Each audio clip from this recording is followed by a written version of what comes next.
welcome to another North Wales side-by-side video.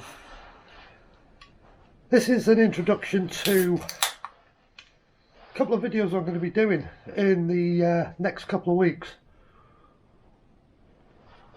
I'm going to be doing barnet,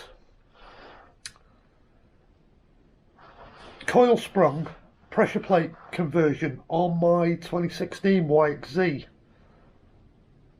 And whilst I'm in the clutch, I'm going to pull the original clutch out that's now done 4,000 miles, and I'm going to put brand new friction plates in as well.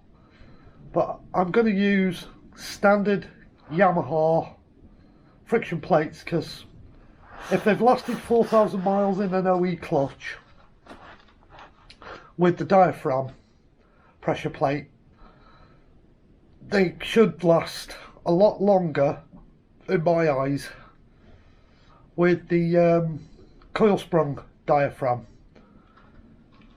The only mod I have done to my clutch basket is I did drill the best part of 40 holes in it when the machine was about 900 miles old, to increase the amount of oil that got to the friction plates. But I've also ordered, with my Yamaha friction plates and my new steels, a new hub.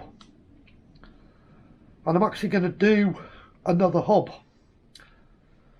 But I'm going to be a bit more scientific about this one. I'm actually going to build the clutch up on the hub, and I'm going to put the holes in a certain position in the hub, which I'm going to show you.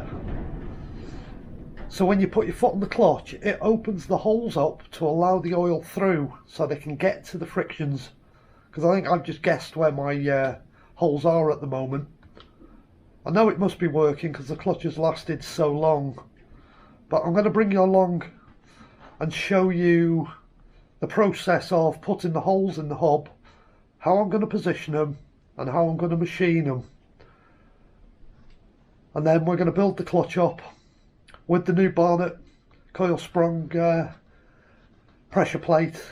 I'm going to compare it to the setup I've got now, and also show you the old OE clutch at 4,000 miles and see how it's aged and see how it's worn with just the little oil mod that I did many years ago. So it's just an introduction to the fact that I'm going to be doing all them mods, and I'm going to bring you along and show you. So I want to get some opinions on, am I going the right route, going 11 full size Yamaha friction plates, doing away with the judders and doing away with that silly bit of wire?